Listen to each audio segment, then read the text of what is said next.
नमस्कार दोस्तों, बीपीएससी पाठशाला विद चौहान में एक बार फिर से आपका स्वागत है। आज हम राष्ट्रीय आंदोलन के वीडियो नंबर 2 पे चर्चा करेंगे। पहला जो वीडियो था वो उग्र राष्ट्रवाद का था, जिसमें 1905 से 1909 तक की सारी घटनाओं को हमने समझा था। और अब जो है वो हम क्रांतिकारी दौर जो स्टार्ट हुआ 1907 से 1917 और राष्ट्रवादी प्रत्युत्तर, जिसमें होम रूल लीग वगैरह आएगा, उसके बारे में चर्चा करेंगे। ये वन शॉट वीडियो होगा, प्री और मेंस के सारे कंटेंट आपको पढ़ाए जाएंगे।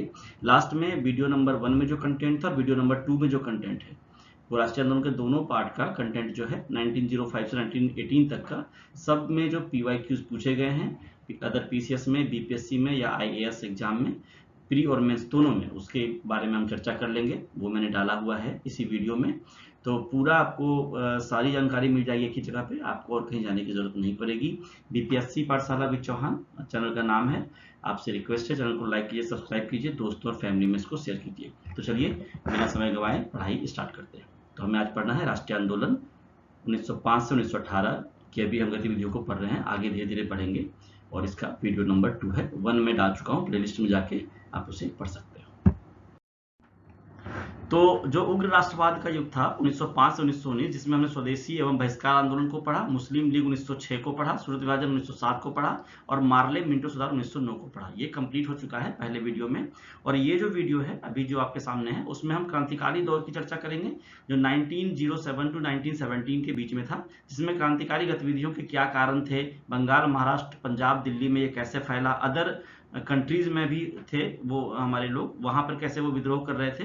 साथ ही जो राष्ट्रवादी प्रत्युत्तर, जो राष्ट्रवादी विचारधारा फैल गई, तो कैसे उत्तर दिया हमने अंग्रेजों को, उसमें होम रूल लीग की बात होगी, जिसमें एनी बेसेंट और तिलक जी की बात होगी। इंडियन नेशनल कांग्रेस का जो लखनऊ अधिवेशन है, जो न सिर्फ अधिवेशन था बल्कि एक इतिहास है अपने आप में, उसके बारे में चर्चा करेंगे हम। और फिर मॉन्टेग्यू चेम्सफोर्ड सुधार को भी अलग से हम पढ़ेंगे। तो वीडियो के दूसरे भाग में हम बाकी के दोनों टॉपिक्स, जो क्रांतिकारी दौर 1907 से 1917 है और राष्ट्रवादी प्रत्युत्तर, इसको पूरा करेंगे, इसके विषयों को। और फिर लास्ट में पीवाईक्यू पढ़ेंगे, प्री और मेंस का, सारे मतलब ये तीनों टॉपिक के, जो 1905 से 1918 तक का था। ठीक है, तो आइए शुरू करते हैं। तो सबसे पहले क्रांतिकारी दौर की बात कर लेते हैं। 1907 से 1917 के बीच की जो घटना है उसे क्रांतिकारी दौर के नाम से जाना जाता है, जिसमें हम क्रांतिकारी गतिविधियों के कारण के साथ हम पढ़ेंगे कि बंगाल, महाराष्ट्र, पंजाब और दिल्ली में ये कैसे फैला और अदर कंट्रीज में भी किस तरह से हमारे लोग काम कर रहे थे। इसको मैंने पॉइंट वाइज सजाया है। प्री के प्रश्न आप आराम से 20 से निकाल लोगे, मैं बता दूंगा कहां से प्रश्न आ सकता है, और मेंस के लिए पूरा आपको डिटेल सामने रखा हुआ है। सबसे पहले पढ़ते हैं क्रांतिकारी गतिविधियों का कारण क्या था। ठीक है, तो हम ये देखते हैं कि ये जो दौर है वो 1907 से 1917 तक चला था, वो 1907 टू 1917। ठीक है, मुख्य कारण क्या था? उग्र राष्ट्रवाद और स्वदेशी आंदोलन, जो हमने इसके पहले वाले वीडियो में पढ़ा है। युवाओं को लगा कि केवल भाषण और याचिकाओं से आजादी नहीं मिलेगी, मतलब जो नरमपंथी दल के नेता थे, जिस तरह से इन्फ्लुएंस कर रहे थे नीचे के लोगों को, उनमें युवाएं ज्यादा थे। तो युवाओं को लगा कि अब सिर्फ भाषण देने से, याचिका देने से, प्रार्थना करने से, अंग्रेजों की मिन्नतें करने से आजादी नहीं मिलेगी। इसलिए कुछ युवाओं ने अंग्रेजों के खिलाफ सशस्त्र संघर्ष, हिंसक रास्ता अपना लिया। ठीक है, इन क्रांतिकारियों का उद्देश्य भारत को अंग्रेजी शासन से मुक्त कराना था। देखिए, कोई भी क्रांतिकारी थे, चाहे वो नरम दल के थे, गरम दल के थे, चाहे वो हिंसक रास्ता अपनाने वाले थे या गांधी जी जैसे अहिंसा के पुजारी थे, इन सबका जो ध्येय था, उद्देश्य था, वो भारत को अंग्रेजी शासन से मुक्त कराना ही था। तो आप इस लाइन को जरूर हर जगह पे लिखिएगा। अब कारण एक बार फिर से समझते हैं। खुले राजनीतिक दलों की असफलता से युवा निराश हो गए। जो भी राजनीतिक दल थे उस समय, जैसे कि कांग्रेस, जिसमें नरम दल ज्यादा प्रभावी था, उनकी असफलताओं से युवा निराश हो गए। नेताओं के पास संघर्ष की नई योजना नहीं थी। अंग्रेजी सरकार ने दमन बढ़ा दिया, शांतिपूर्ण विरोध के रास्ते बंद होने लगे और युवाओं को लगा कि अंग्रेजों को बल प्रयोग से ही हटाया जा सकता है। ये कारण बना क्रांतिकारी गतिविधियों का 1907 से 1917 तक। ठीक है, लक्ष्य क्या था उनका? अंग्रेजों में डर पैदा करना, मतलब कुछ अंग्रेजों को मार देंगे, खजाने को लूट लेंगे, शस्त्रों को लूट लेंगे, उसी से उन पर हमला करेंगे, तो उनमें एक डर पैदा होगा।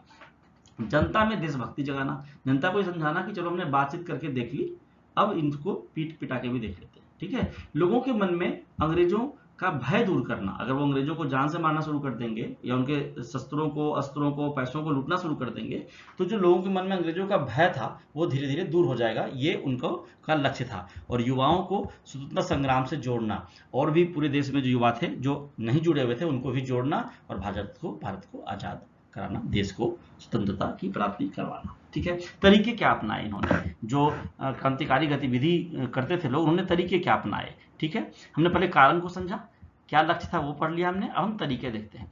अंग्रेज अधिकारियों की हत्या करने लगे, जैसा मैंने बताया। मुखबिरों और गद्दारों को दंड देने लगे, जो मुखबिरी करते थे कि यहाँ पे छिपे, यहाँ पे छिपे, है ना। धन जुटाने के लिए स्वदेशी डकैतियां करने लगे, जो मैंने अभी ऊपर बोला। सेना में विद्रोह कराने का प्रयास किया इन्होंने। प्रथम विश्व युद्ध के दौरान ब्रिटेन के दुश्मनों से सहायता लेने की भी कोशिश की। इस तरह से ये 3 तरीकों को इन्होंने अपनाया। विशेषताएं क्या रही? यह आंदोलन मुख्य रूप से युवाओं द्वारा चलाया गया। इसमें साहस, बलिदान और देशभक्ति की भावना थी। धार्मिक भावना और राष्ट्रवाद का प्रभाव दिखाई देता था। गुप्त संगठन बनाए गए। यह आंदोलन मुख्यतः बंगाल, महाराष्ट्र और पंजाब में सक्रिय था। इस तरह से हमने क्रांतिकारियों की गतिविधियों का जो पहला चरण था उसके बारे में समझा, उसके कारण क्या थे, लक्ष्य प्राप्ति क्या थी उनकी, तरीके क्या अपनाए उन्होंने और क्या विशेषताएं थी उन गतिविधियों की। अब आगे देखते हैं हमें क्या पढ़ना है। क्रांतिकारी आंदोलन के जो प्रमुख क्षेत्र थे, जैसा मैंने आगे भी लिखा है, बंगाल, महाराष्ट्र, पंजाब, उत्तर प्रदेश, बिहार, उड़ीसा, मद्रास। सबसे सक्रिय कौन सा था? बंगाल, महाराष्ट्र और पंजाब। ठीक है, तो बंगाल, महाराष्ट्र, पंजाब, दिल्ली, ये मैंने इन चारों को यहाँ पे इसलिए डाला है मुख्य रूप से, क्योंकि जब आप राजीव वही सर की बुक पढ़ोगे तो आपको वहाँ पे ये 4 को तो उन्होंने डिटेल से पढ़ाया है। बाकी भी हम आगे पढ़ेंगे, लेकिन पहले इन चारों को ठीक से पढ़ लेते हैं। ठीक है, तो बंगाल क्रांतिकारी आंदोलन का सबसे बड़ा केंद्र कौन था? बंगाल था। कारण क्या था? 1905 में इसका विभाजन हुआ था, तो यहीं पे सबसे ज्यादा असंतोष का भाव था। ठीक है, प्रमुख संगठन कौन सा था? अनुसूलन समिति और युगांतर। ठीक है, प्रमुख नेता कौन थे? बालेंद्र कुमार घोष, उपेंद्र नाथ दत्त, जतिंद्र नाथ मुखर्जी, जिनको बाघा जतीन भी कहते थे। और प्रमुख घटनाएं क्या घटी? खुदीराम बोस 1908 में खुदीराम बोस और प्रफुल्ल चाकी को द्वारा किंग्सफोर्ड पर बम हमला और अलीपुर बम षड्यंत्र केस। देखिए ये सारे पॉइंट्स जो है ना, मैं आगे आके धीरे धीरे आपको अलग डिटेल में भी समझाऊंगा, कुछ को मैं ऐसे आपको समझा देता हूँ। 1905 का बंगाल विभाजन तो मैंने आपको डिटेल से पढ़ा ही दिया है। अनुसूलन समिति जो थी, ये जो बनी थी, इसमें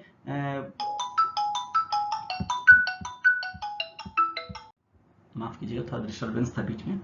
तो जो अनुसूलन समिति थी, ये क्या करते थे इसके लोग? अब इसके बारे में डिटेल से मैंने वैसे पढ़ाया हुआ है स्पेशल वीपीएससी वाले वीडियो में, जेपी नारायण के वाले सेगमेंट में, आप वहां जाके पढ़िएगा। ये लोग क्या करते थे ना कि ये लोग छुप के रहते थे और अंग्रेजों पे वार करते थे। उनके खजानों को लूटना, उनके सामान को तहस नहस कर देना, है ना, इस तरह की घटनाएं ये करते थे। साथ में जब ये जो थे खुदीराम बोस और प्रफुल्ल चाकी के द्वारा जो किंग्सफोर्ड की हत्या की गई थी, तो बम पर फेंका गया था, लेकिन वो नहीं मरे, कोई और मर गया, पिंसले और उनके फैमिली वाले। तो ये सब मैंने डिटेल से आपको पढ़ाया हुआ है। आप जब बिहार स्पेशल वाला वीडियो पढ़ोगे तो आपको वहाँ पर डिटेल से ये मिल जाएगा। आप एक बार जाके देख लेना, बिहार स्पेशल वाले जो मेरा प्लेलिस्ट है उसमें आपको मिल जाएगा। ठीक है, और वैसे मैं आगे डिटेल से आता जाएगा, आपको पता जाऊंगा। महाराष्ट्र की बात करते हैं, तो प्रमुख नेता महाराष्ट्र में कौन थे? वासुदेव बलवंत फड़के और बीडी सावरकर। प्रमुख संगठन मित्र मेला, अभिनव भारत। प्रमुख घटनाएं क्या घटी? 1897 में चापेकर बंधुओं ने रैंड और आयस्ट की हत्या कर दी। ठीक है, 1909 में अनंत लक्ष्मण कन्हेरे ने नासिक के कलेक्टर जैक्सन की हत्या कर दी। देखिए इन सबको और डिटेल से पढ़ा जा सकता था, लेकिन ये चीजें मेंस की नहीं है, ये प्योर आपकी प्री के प्रश्न हैं। तो चापेकर बंधुओं ने किनकी हत्या की? रैंड और आयस्ट की। 1909 में अनंत लक्ष्मण कन्हेरे ने नासिक के कलेक्टर जैक्सन की हत्या कर दी। ये सब चीजें आपको प्री में पूछा जाएगा, तो आप यहाँ से याद कर लीजिए, आपका काम हो जाएगा, है ना। पंजाब की बात करें तो कारण क्या था वहां पे गतिविधि फैलने का? अकाल पड़ गया, फिर भी अंग्रेजों ने करों में वृद्धि कर दी, बेगारी प्रथा और बंगाल विभाजन से उत्पन्न असंतोष, ये सब कारण था। प्रमुख नेता थे लाला लाजपत राय, अजीत सिंह, लाला हरदयाल, सोहन सिंह भकना। ठीक है, प्रमुख घटना 1913 में अमेरिका में गदर पार्टी की स्थापना किसने करी थी? ये करा था लाला हरदयाल ने। ठीक है, आगे दिल्ली। महत्वपूर्ण घटना 1911 में क्या हुआ कि भारत की राजधानी कलकत्ता से दिल्ली लाई गई। 1912 में वायसराय लॉर्ड हार्डिंग पर बम से हमला किया गया। प्रमुख क्रांतिकारी जो थे वो दिल्ली से देख रहे थे, तो रास बिहारी बोस और मास्टर अमीर चंद। इस तरह से मैंने इन चारों को, बंगाल, महाराष्ट्र, पंजाब और दिल्ली को आपको समझाने का प्रयास किया है। आप इसको 2-3 बार समझिएगा, पढ़िएगा, नेताओं के नाम देख लीजिएगा, कौन सी घटनाएं घटी वो देख लीजिएगा। अगर मेंस में भी आता है तो आराम से आप 50, 100, 200 शब्दों में लिख पाओगे। आगे चलते हैं। आगे है विदेशों में क्रांतिकारी गतिविधियां क्या हुई। ये आपके पॉइंटर में नहीं था, लेकिन मैंने इसको डाल दिया है। तो सबसे पहले तो इंडिया हाउस लंदन की बात करते हैं। संस्थापक थे श्यामजी कृष्ण वर्मा। ये पूछा जाता है प्रश्न, ध्यान से सुनिएगा। स्थापना 1905 में हुई थी लंदन में। कार्य क्या था? भारतीय छात्रों का केंद्र था ये। क्रांतिकारी गतिविधियों या क्रांतिकारियों को छात्रवृत्ति देते थे ये। और the Indian sociologist magazine journal वहां से प्रकाशित होता था। बीडी सावरकर की बात करते हैं तो प्रमुख कार्य क्या किया उन्होंने। 1906 में लंदन गए, इंडिया हाउस से जुड़े, ये इंडिया हाउस जो है उससे जुड़े और क्रांतिकारी विचारों का प्रचार किया। ठीक है, गदर पार्टी की बात करते हैं। स्थापना 1913 में अमेरिका में हुई। संस्थापक लाला हरदयाल सोवंशी भगना थे और उद्देश्य सशस्त्र क्रांति द्वारा भारत को आजाद दिलाना था, ये लड़ाई चाहते थे। और समाचार पत्र का नाम भी द गदर था। गदर पार्टी के समाचार पत्र का नाम भी द गदर था। अभी घटना घटी थी कनाडा के आसपास, वो था कोमागाटा मारू घटना 1914। क्या हुआ था, जहाज पे कुछ लोग चढ़े हुए थे, वो कनाडा जाना चाहते थे। कनाडा सरकार ने वहां जब पहुंच गए तो प्रवेश करने से, उतरने से मना कर दिया। इससे भारतीयों में अंग्रेजों के प्रति गुस्सा बढ़ गया। ठीक है, इसको डिटेल से कभी पढ़ेंगे, कोमागाटू मारू घटना, मेरे ख्याल से मैंने इसको भी पीछे पढ़ा रखा है। सिंगापुर विद्रोह की बात करते हैं। क्या हुआ था, लगभग 850 भारतीय सैनिकों ने अंग्रेजों के खिलाफ विद्रोह किया। यह प्रथम विश्व युद्ध के दौरान हुआ था। अब जो क्रांतिकारी गतिविधियों जो हैं वो 1905 से 18 तक चल रही थी, लेकिन इसमें 18 के बाद गिरावट हुई। इसके कारण क्या थे, तो सरकार का कठोर दमन की नीति अपनाई सरकार ने, जनता का समर्थन सीमित होता जा रहा था, प्रथम विश्व युद्ध समाप्त हो गया था, है ना, और 1919 के संवैधानिक सुधारों पर चर्चा शुरू हो गई थी, मतलब मॉन्टेग्यू चेम्सफोर्ड वाला सुधार आएगा। ठीक है, गांधी जी ने अहिंसक आंदोलन शुरू कर दिया था। 1915 में उनका पदार्पण हो गया था भारतीय राजनीति में। इस तरह से जब अहिंसा से आगे बढ़ने लगे गांधी जी, तो लोग उनके साथ होते चले गए और क्रांतिकारी गतिविधियां धीरे धीरे कम होनी शुरू हो गई। ठीक है, आगे हम पढ़ते हैं राष्ट्रवादी प्रत्युत्तर, home rule league, Indian national Congress का लखनऊ अधिवेशन और मॉन्टेग्यू चेम्सफोर्ड सुधार। जो पहला सेक्शन था वो हमने फर्स्ट वीडियो में कंप्लीट किया। दूसरे वीडियो का पहला सेक्शन कंप्लीट हो गया है और सेकंड सेक्शन जो है वो राष्ट्रवादी प्रत्युत्तर है, उसको डिटेल से पढ़ते हैं, जिसमें होम रूल लीग तो बहुत ही ज्यादा इंपॉर्टेंट है, ध्यान से सुनिएगा। 1909 में भारत शासन सरकार अधिनियम भारतीयों की उम्मीदों पर खड़ा नहीं उतरा। जो मार्ले मिंटो सुधार अधिनियम आया था वो भारतीयों के साथ बेईमानी जैसा था, तो वो जो उम्मीद थी भारतीयों की उन पर खड़ा नहीं उतरा। तो 1907 में क्या हुआ, कांग्रेस दो भागों में बढ़ गई, नरमपंथी गरमपंथी, मैंने पीछे पढ़ाया है। उसी समय बाल गंगाधर तिलक 1908 से 1914 तक जेल में रहे, क्योंकि अंग्रेजों ने क्या किया था, जब ये बटे थे तो जो उग्रवादी थे गरमपंथी वाले, उसमें लाल बाल पाल थे। तो आप देखोगे कि जो लाल थे और वो तो बाहर चले गए विदेश, और पाल भी विदेश चले गए, लेकिन जो बाल थे, बाल गंगाधर तिलक, वो उनको 6 साल का जेल दे दिया गया था, तो वो जेल में थे, जिससे राष्ट्रीय आंदोलन धीमा पड़ गया। तिलक की रिहाई हुई और एनी बेसेंट भारत आई, जिससे आंदोलन को नई ऊर्जा मिली। अब एनी बेसेंट की बात करते हैं तो एनी बेसेंट आयरलैंड की एक समाज सुधारक, लेखिका और वक्ता थी। वे 1893 में भारत आई। प्रथम विश्व युद्ध के दौरान एनी बेसेंट ने कहा था कि इंग्लैंड की जरूरत भारत के लिए अवसर है। अगर इंग्लैंड को भारत की जरूरत है तो भारत को इस चीज को अवसर के रूप में लेना चाहिए। तिलक ने भी महसूस किया कि देश में राष्ट्रीय आंदोलन को फिर से मजबूत करना जरूरी है। 1915 में कांग्रेस ने एनी बेसेंट के प्रयासों से उग्रवादियों को दोबारा शामिल कर लिया, मतलब कांग्रेस में दोबारा शामिल हो गए 1915 में एनी बेसेंट के प्रयासों से, मतलब दोनों फिर से एक हो गए। हालांकि एक 1916 में हुए थे लखनऊ समझौता में, और कांग्रेस ने तुरंत होम रूल लीग बनाने की अनुमति नहीं दी।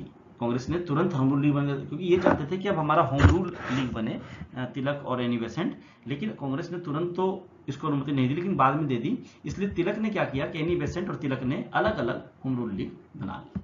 तो होम रूल लीग दो होम रूल लीग बनाई गई, दोनों ने साथ मिलकर काम किया, लेकिन आपस में कभी भी इनका विलय नहीं हुआ। तो दोनों को हम अलग अलग पढ़ने की कोशिश करते हैं। पहला था बाल गंगाधर तिलक ने होम रूल लीग बनाई थी, जो उसकी स्थापना अप्रैल 1916 में हुआ था बेलगाम में, जो वर्तमान में बेलगावी कहलाता है। और तिलक के जो लीग का कार्य क्षेत्र था वो महाराष्ट्र, मुंबई को छोड़ के महाराष्ट्र, कर्नाटक, बरार, मध्य प्रांत ये था। और तिलक के होम रूल लीग की 6 शाखाएं थी। ठीक है, एनी बेसेंट ने जो स्थापना करी होम रूल लीग की अलग से, वो भी सितंबर 1916 में करी, इन्होंने अप्रैल में, इन्होंने सितंबर में। स्थान क्या था, मद्रास, चेन्नई। तिलक जी का स्थान जो था बेलगाम, और एनी बेसेंट का था मद्रास, चेन्नई, जो अब कहलाता है। दोनों का मुख्य उद्देश्य था भारत को स्वशासन दिलाना।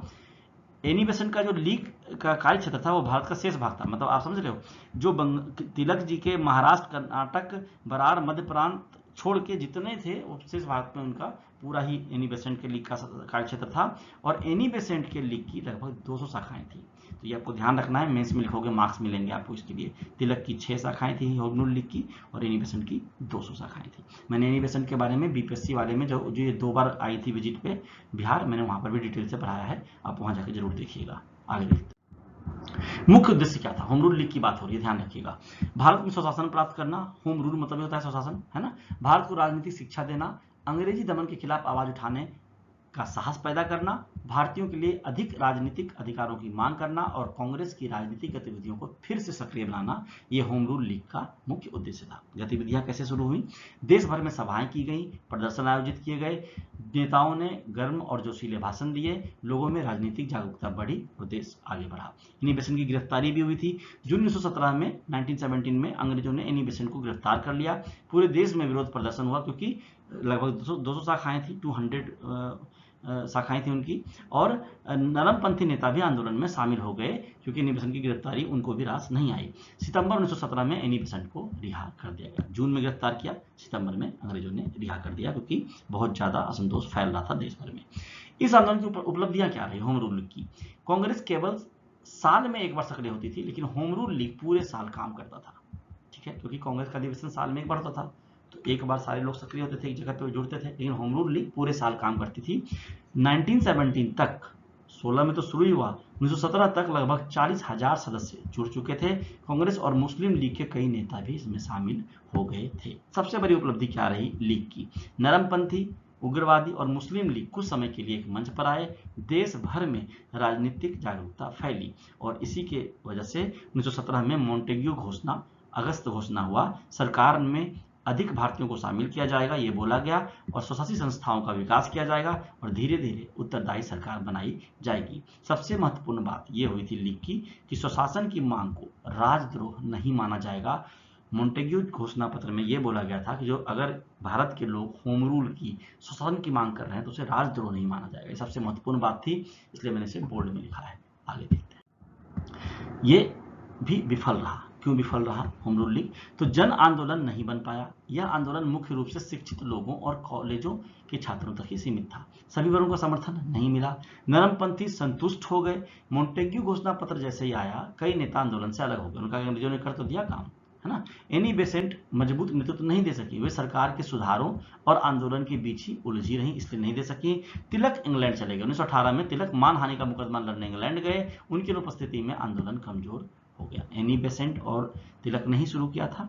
तिलक इंग्लैंड चले गए और एनी बेसेंट सुधारों में और आंदोलन के बीच उलझी रही, इसलिए ये आंदोलन विफल हो गया। आंदोलन का अंत कैसे होता है? तो धीरे धीरे होम रूल आंदोलन समाप्त हो गया। महात्मा गांधी एक नए जननेता बनकर उभरे। 1920 में होम रूल लीग का कांग्रेस में विलय हो गया और कांग्रेस ही अब होम रूल लीग हो गया। गांधी जी ने जब अपना अस्तित्व बनाना शुरू किया था 1915 से लेके, तो 20 आते आते वो पूरी तरह से सबसे लोकप्रिय नेता के रूप में, जननेता के रूप में उभरे थे। इसलिए उनके सामने फिर कोई भी, किसी भी तरह का कोई दूसरा संगठन खड़ा नहीं हो पा रहा था, इसलिए भी होम रूल लीग समाप्त हो गया। आगे है आईएनसी का लखनऊ अधिवेशन। ठीक है, तो लखनऊ अधिवेशन को हम ऐसे पढ़ते हैं कि 1916 में हुआ था, 31वां अधिवेशन था और अध्यक्ष थे अंबिका चरण मजूमदार। आगे मैं वीडियो में कांग्रेस के मुख्य अधिवेशनों को आपको पढ़ा दूंगा, अध्यक्ष और स्थान पढ़ा दूंगा और क्या घटनाएं घटी वो पढ़ा दूंगा। स्थान था लखनऊ, पहले भी मैंने वैसे पढ़ाया हुआ है ना। तो फिर से देखते हैं। लखनऊ अधिवेशन 1916 31वां अधिवेशन था, अध्यक्ष अंबिका चरण मजूमदार, स्थान लखनऊ, इसलिए लखनऊ अधिवेशन कहलाया। महत्व क्या था? कांग्रेस का पुनः एकीकरण हुआ। 1907 के सूरत विभाजन में, सूरत अधिवेशन में जो कांग्रेस दो भागों में बट गई थी, नरम दल और गरम दल में, वो एक साथ आ गए और 1916 में के लखनऊ अधिवेशन में दोनों फिर से एक हो गए। लखनऊ समझौता क्या था? ना सिर्फ नरम दल और गरम दल मिले थे, बल्कि कांग्रेस और मुस्लिम लीग जो एक दूसरे से अलग होकर लड़ाई लड़ रहे थे, उनके बीच भी एक ऐतिहासिक समझौता हुआ। दोनों ने मिलकर स्वशासन की मांग की। कांग्रेस ने मुसलमानों के लिए पृथक निर्वाचन मंडल स्वीकार कर लिया। सरोजिनी नायडू ने मोहम्मद अली जिन्ना को हिंदू मुस्लिम एकता का एक अग्रदूत कहा। ठीक है, लखनऊ समझौते का महत्व क्या था? कांग्रेस और मुस्लिम लीग पहली बार साथ आए। दोनों ने अंग्रेजों के सामने अपनी समान मांगे रखी। राष्ट्रीय आंदोलन को मजबूती मिली और हिंदू मुस्लिम एकता को बढ़ावा मिला। अब हम देखते हैं कि कांग्रेस क्यों शामिल हुआ, एक साथ आया लीग के, और लीग क्यों साथ आया कांग्रेस के। तो मॉन्टेग्यू चेम्सफोर्ड रिपोर्ट की बात करते हैं। देखिए उसमें आपको मैं अलग से फिर पढ़ा दूंगा, जो मैंने अभी टॉपिक बोला है मैंने कि दोनों साथ में क्यों आए हैं, अगर आगे आएगा तो उसमें मैं पढ़ा दूंगा। ठीक है, मॉन्टेग्यू चेम्सफोर्ड रिपोर्ट 1918, इसकी बात करते हैं। मॉन्टेग्यू और लॉर्ड चेम्सफोर्ड ने मिलकर एक रिपोर्ट तैयार की। इसका नाम भारत में संवैधानिक सुधार था। यह रिपोर्ट 8 जुलाई 1918 को प्रकाशित हुई। इसी रिपोर्ट के आधार पर 1919 का भारत सरकार अधिनियम बनाया गया। देखिए रिपोर्ट 18 में ही आ गई थी, 1918 में, लेकिन भारत सरकार अधिनियम 1919 में आया था। ठीक है, भारतीय नेताओं की प्रतिक्रिया क्या रही? अधिकांश भारतीय नेताओं ने इस रिपोर्ट का विरोध किया। एनी बेसेंट ने कहा यह ना तो इंग्लैंड द्वारा प्रस्तुत करने योग्य है और ना ही भारत द्वारा स्वीकार करने योग्य है। तो लेकिन हम इस अधिनियम की जो मुख्य विशेषताएं थे उसके एक बार पढ़ लेते हैं उसको अच्छे से। तो पहला तो था द्वैध शासन शुरू हुआ। शासन को दो भागों में बांटा गया, पहला आरक्षित, दूसरा हस्तांतरित। आरक्षित जो रिजर्व सब्जेक्ट थे उसमें उस पर जो नियंत्रण था वो राज्यपाल का था, गवर्नर का और उनकी कार्यकारी परिषद का। और उदाहरण इसका क्या है? पुलिस, कानून व्यवस्था और वित्त। मतलब जो आरक्षित विषय थे पुलिस, कानून व्यवस्था और वित्त, इस पर जो कंट्रोल था वो गवर्नर और उनके एग्जीक्यूटिव काउंसिलर्स का था। और दूसरे जो ट्रांसफर सब्जेक्ट्स थे, हस्तांतरित विषय, इन पर नियंत्रण था भारतीय मंत्री का। और इसके उदाहरण थे शिक्षा, कृषि, स्वास्थ्य, स्थायी सुशासन। आप समझिए, कानून व्यवस्था उन्होंने रख ली, पुलिस और वित्त उन्होंने रख लिया, इनको दे दिया आप शिक्षा करो, कृषि का काम करो, स्वास्थ्य देखो और स्थानीय प्रशासन को देखो। ठीक है।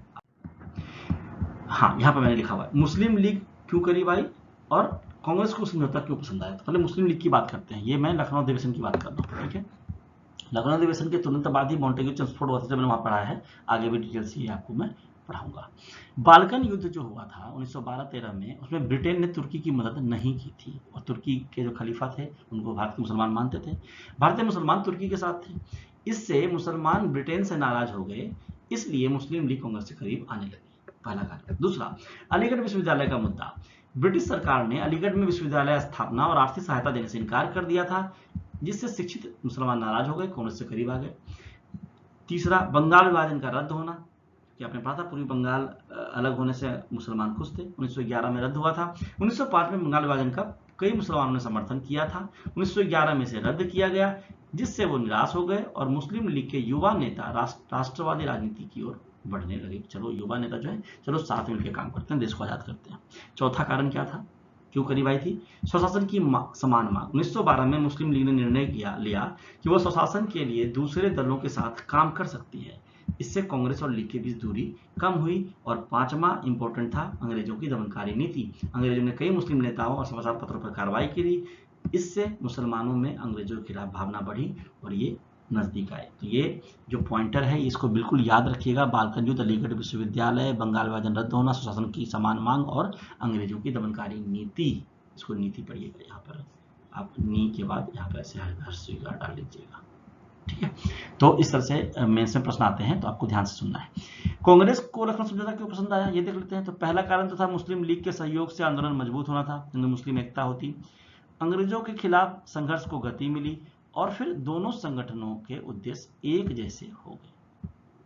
1936 में भी फिर एक लखनऊ अधिवेशन हुआ जिसकी अध्यक्षता करी पंडित जवाहरलाल नेहरू ने, और दो बातों को वहां इंपॉर्टेंटली समझना है हमें। पहला तो समाजवाद का समर्थन किया गया, नेहरू ने पहली बार समाजवाद को खुलकर आगे बढ़ाया। और दूसरा, किसान और ग्रामीण समस्याएं जो थी, किसानों की स्थिति सुधारने पर जोर दिया गया और कृषि समस्याओं के समाधान के लिए योजना बनाने को कहा गया। इस तरह से 1931 और 1936 दो बार लखनऊ अधिवेशन हुए थे। एक में अंबिका मजुमदार थे अध्यक्ष, दूसरे में पंडित जवाहरलाल नेहरू थे। अब हमें डिटेल से पढ़ना है मॉन्टेग्यू चेम्सफोर्ड सुधार, जो हमने ऊपर पॉइंटर में पढ़ा उसको डिटेल से पढ़ते हैं। तो भारत में प्रशासन में भारतीयों की भागीदारी बढ़ाने के लिए ब्रिटिश सरकार द्वारा किए गए संवैधानिक सुधार थे मॉन्टेग्यू चेम्सफोर्ड सुधार में। यह सुधार 1919 में भारत सरकार अधिनियम गवर्नमेंट ऑफ इंडिया एक्ट 1919 के रूप में लागू हुए। इसे मोंटफोर्ड सुधार, मोंटफोर्ड रिफॉर्म्स भी कहा जाता है। प्रमुख व्यक्ति की बात करते हैं, तो एक तो मॉन्टेग्यू, एक चेम्सफोर्ड। एडविन मॉन्टेग्यू कौन था? 1917 में भारत के लिए राज्य सचिव बने थे, भारत सचिव। 1922 तक इस पद पर रहे।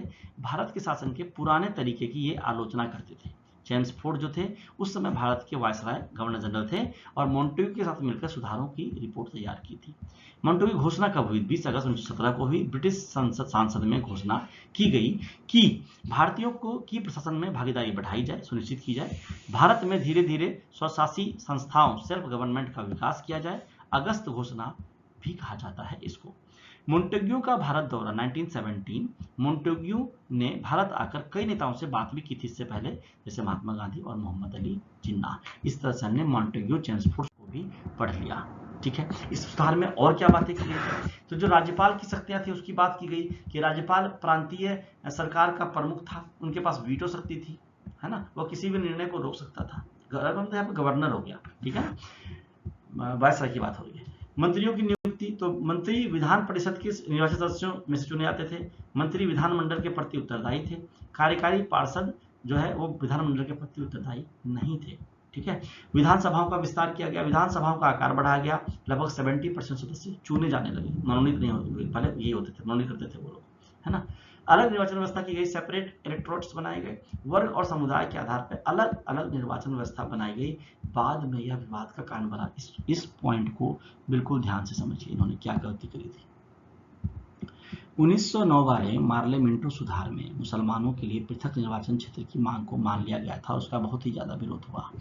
1919 के मॉन्टेग्यू चेम्सफोर्ड में इन्होंने सिखों के लिए, दलितों के लिए, अलग अलग वर्गों के लिए अलग अलग निर्वाचन व्यवस्था बना दी।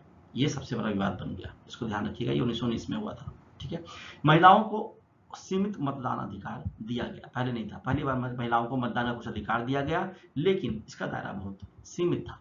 केंद्र में गवर्नर जनरल वायसराय सबसे बड़ा कार्यकारी अधिकारी था, और द्विसदनीय विधायिका की बात की गई, बाइकैमरल लेजिस्लेचर। पहली बार केंद्र में 2 सदन बनाए गए, विधानसभा जैसे आज का लोकसभा जो है, और राज्य परिषद जो आज की राज्यसभा है।